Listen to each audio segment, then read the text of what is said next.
Hey, everyone. So I want to talk about the 15-point roadmap for phase 2 in Gaza. Now, I already made a video about it a few days ago where I went into some of the bigger issues with this new agreement and how it actually undoes some of the critical components of the original Trump 20-point Gaza plan that was unveiled last fall. But what I want to do in this video is I want to go into one specific clause in the agreement that I didn't even notice on the first read through. And I only noticed after I made that video. And I want to really devote an entire video to this issue. And it's the issue of the anti-Hamas militias that are in the Gaza Strip. Okay, so let's start with the clause in the 15-point plan, and I'll explain why I missed it initially. So let's pull that up. So here's the full text of the Board of Peace's 15-point roadmap for implementing the Gaza peace plan. And if we go down to clause 10, look what it says here. Weapons of the militias shall be decommissioned and stored under NCAG authority according to agreed upon timetable. Members of those militias shall not be integrated in the security and police services. IVC, that's the verification committee, shall be responsible for certifying the implementation of this issue. So what does this say? That there's these militias, and it doesn't say who the militias are, and that's why at first I kind of missed it. Like, what did it mean, these militias? So it says that there's these militias, and they're going to be decommissioned, meaning they're going to disarm. They're going to give up their weapons, meaning the weapons will be decommissioned, and that they cannot be part of the security and police services, and that this verification committee is supposed to verify that that's happening. Now, earlier in the 15-point plan here, it talks about creating the police force. And take a look at what it says here.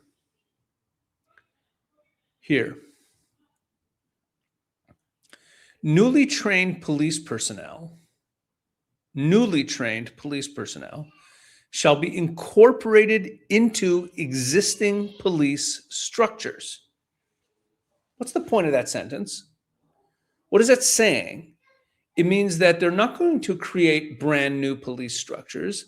We're going to keep the existing police structures, which is Hamas, and newly trained police personnel are going to be incorporated into existing police structures.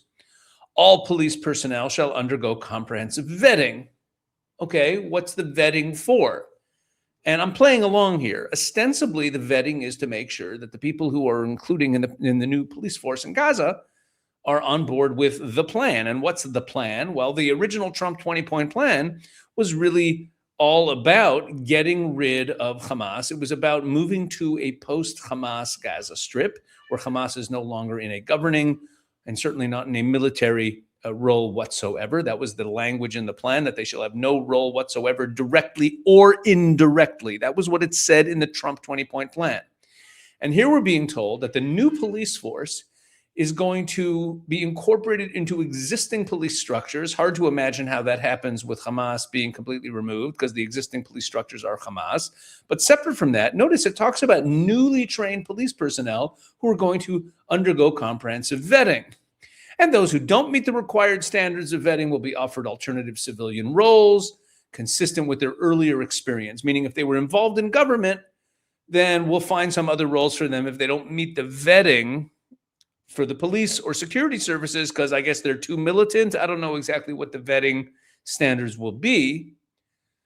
But nevertheless, that's what it describes here. In other words, I guess ostensibly there are Palestinians who Arabs who will be trained, these newly trained police personnel. They're going to be vetted and they'll become part of the police. And then if we jump back down to point 10, it says that the members of certain militias are not going to be able to participate in the security and police services. And the reason it's easy to miss what this is truly about is that you might think that it's referring to Palestinian Islamic Jihad, to Hamas, right, to various actual terrorist groups. And it's saying that they have to give up their weapons and that they're not allowed to be part of the security and police services. But that's not what this is referring to. That's not who it's talking about. This clause, as we'll see in this video, made very clear, this clause is actually talking about anti-Hamas militias in the Gaza Strip. So here we have a piece from late April. Who are the Israel-backed armed groups fighting Hamas in Gaza? Now, this is not a pro-Israel website. This is from ACLED data. Yeah, that's where it's from. And Nasser Kadur is the author of this piece. Who are Israel-backed armed groups fighting in Gaza? Check this out. Anti-Hamas groups have grown in number and become more active since the October ceasefire. At least 5 of these groups now operate from Israel-controlled areas east of the Yellow Line across all Gaza. ACLED records more than 40 violent events since October involving these groups that resulted in nearly 80 fatalities. Their activity has intensified since February 2026, which coincided with U.S. efforts to advance phase 2 of President Trump's plan to end the conflict in Gaza. And here it shows the logos of a number of these groups: the Popular Forces and the Counterterrorism Strike Force, the Popular Army Northern Forces. It says who the leader of each of them is, where they're located. And then we have the Popular Defense Forces. So their graphic is a little bit cut off here. And then if you click to the next slide, it gives you how many events there have been, how many fatalities there have been, and how many events there have been. So you see that February was the big spike in events, but the number of fatalities, that's the red bars, are still pretty high in the last few months. This is February, March, April. That's when this article was written, so we don't have anything beyond that here.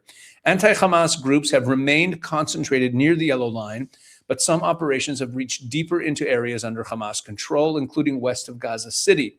For instance, 2 armed clashes on April 20th demonstrated that Israel-backed groups had infiltrated central Khan Yunis and al-Mawasi in Rafah.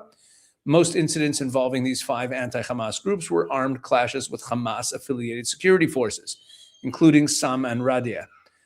Those are the different parts of Hamas. Though the groups also carried out targeted assassinations of Hamas police commanders and senior security officials.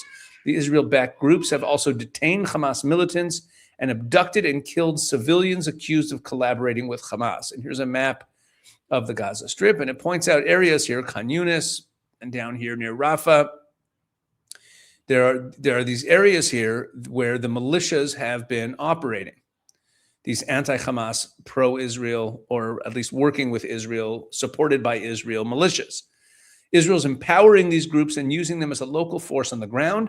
They operate under protection of the Israeli military, which relies on them to reduce the risks to its soldiers. For instance, the Popular Forces, the oldest of these groups, cleared Hamas tunnels and helped capture militants trapped inside. Israel has increased the level of support it provides to armed groups, which includes weapons, logistics, intelligence, and training. Israel's training and giving weapons to these guys, and also has deployed attack drones during the group's clashes with Hamas militants. So Israel's helping them out, obviously, in many ways. The group's operations have also come alongside continued Israeli attacks on Hamas operatives near the Yellow Line, as well as strikes on Hamas police stations, security personnel, and operatives across Gaza. So you have a number of these militias that are anti-Hamas, that have been fighting Hamas. They've been carrying out operations against Hamas. They've been working closely with the Israelis. Beyond the immediate threat they pose, again, this is a kind of pro-Hamas article. Beyond the immediate threat they pose, these groups also complicate Hamas's efforts to preserve influence within the police and other security bodies. Israel tasked the Popular Forces with securing the Rafah border crossing. Okay, so Israel actually gave the Popular Forces the mandate to police this border crossing. So they're really working pretty closely with the Israelis. The group is seeking a security role. The group is seeking a security role in post-war Gaza. This is written in April. While Hamas is trying to keep parts of the existing police structure in place. Look at that again. While Hamas is trying to keep parts of the existing police structure in place.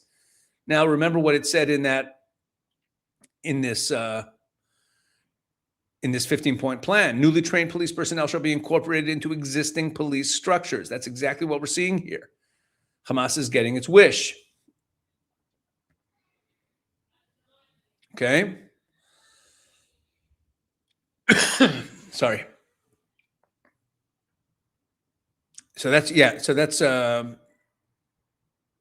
Hamas also fears that continued clashes with these groups could further damage Gaza's social fabric and fuel cycles of revenge among tribes and families. Yet these groups do not pose an existential threat to Hamas on their own, nor do they have the capacity to replace it as a political force.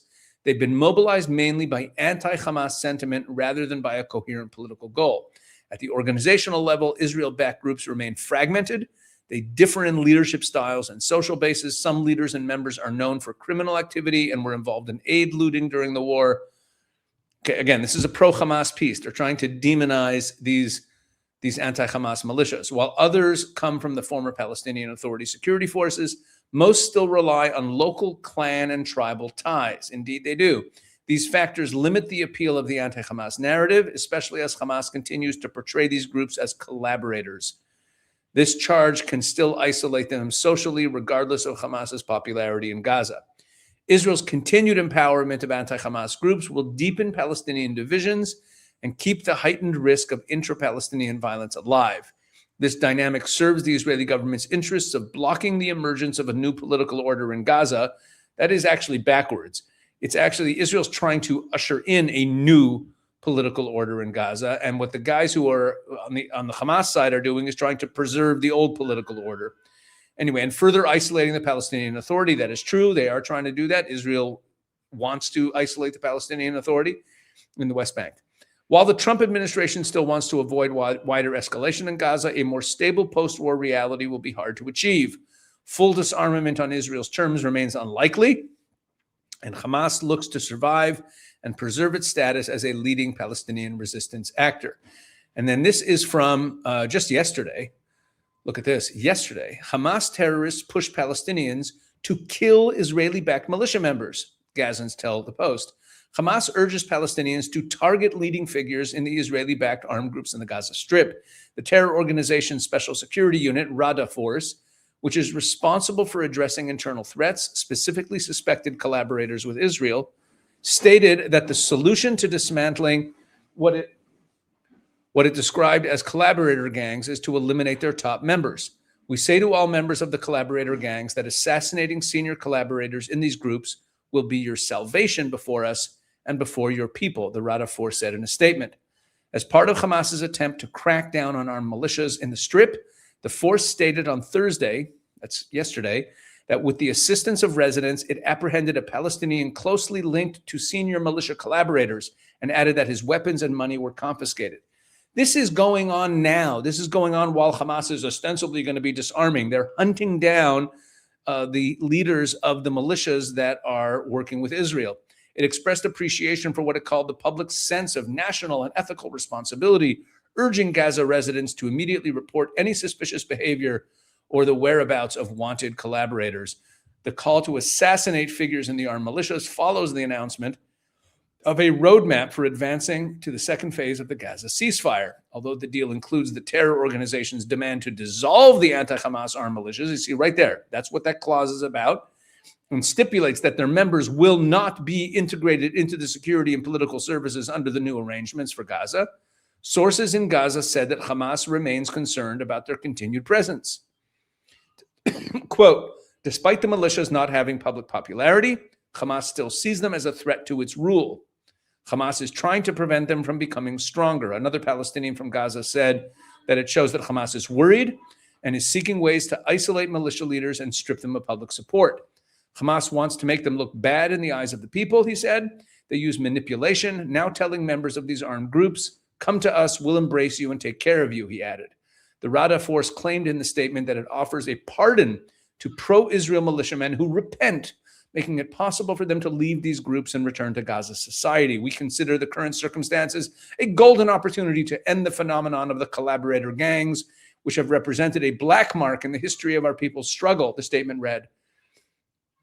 The force claimed it's handling requests from families to resolve the cases of their sons who've joined the collaborator gangs, especially those who express regret and wish to return to the right path. 3 days ago, the Rada Force stated that Hamas has addressed the cases of 17 individuals linked to collaborator militias. We reaffirmed the idea that these militias, that the idea of these militias was dead from the outset. The occupation will not protect them, and the coming days will prove it. We renew our call to all gang members to come back to the embrace of their people before it's too late. These escalatory statements come at a time of heightened hostility between the two sides. In response to Hamas's apparent agreement to store its weapons, a key militia figure in Gaza told the Post over the past weekend he does not believe Hamas will disarm and the deal will not happen. Since the armed groups supported by Israel were established in the Gaza Strip to combat Hamas following October 7th, Hamas has constantly sought to delegitimize these militias with frequent clashes taking place. And here, this is from an Arab site, from alquds.com. And it says here, Hebrew report reveals attempts by Hamas to infiltrate armed groups in Gaza and assassinate their leaders have been thwarted.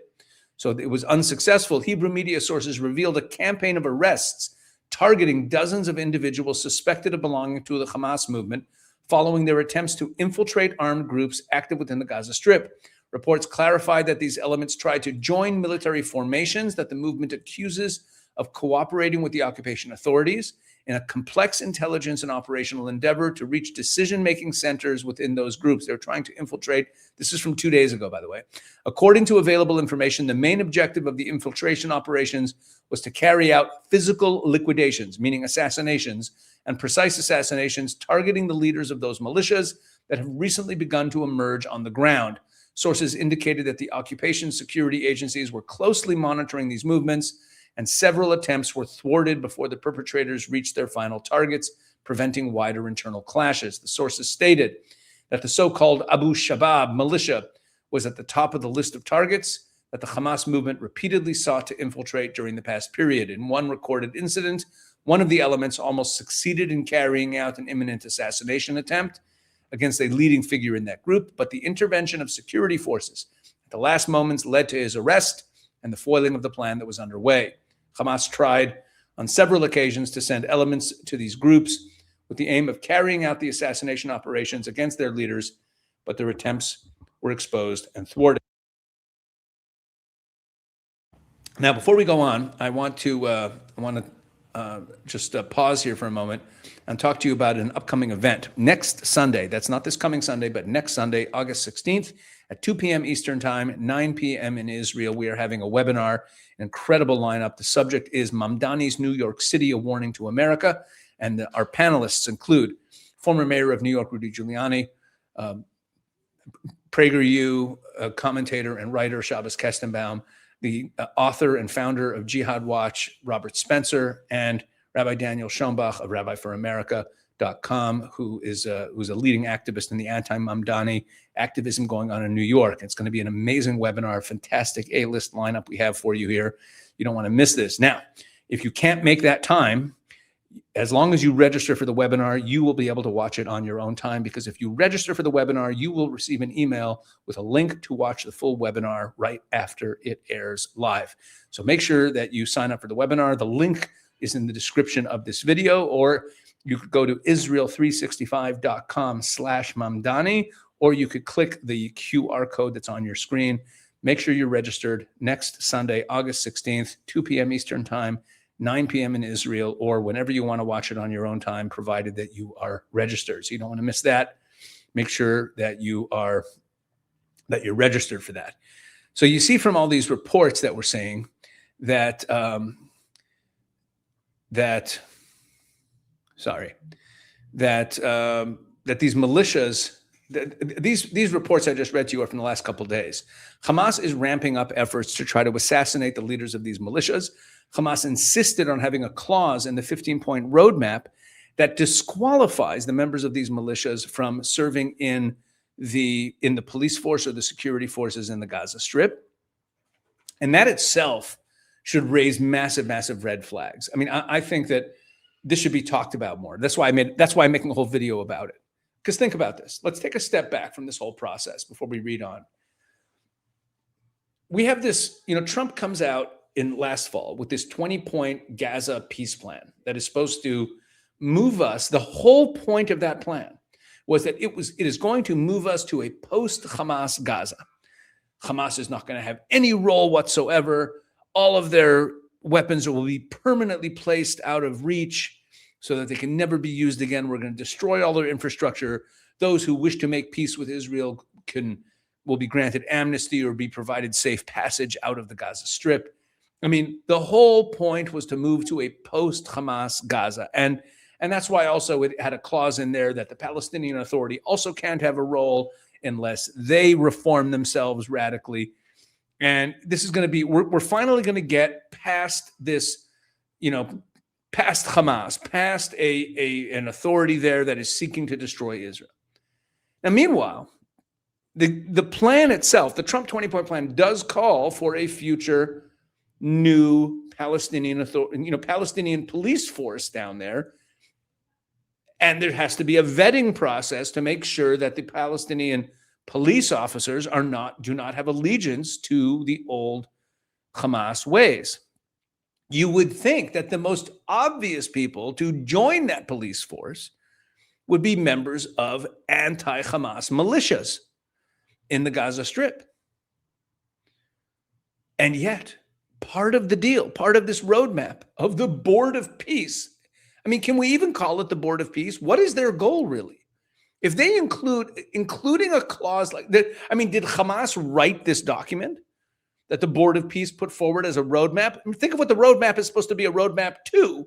It's supposed to be a roadmap to a post-Hamas Gaza Strip, and included in it is a clause that the anti-Hamas militias are the only people in Gaza who can't even go through the training and apply to become part of this police force. They're excluded.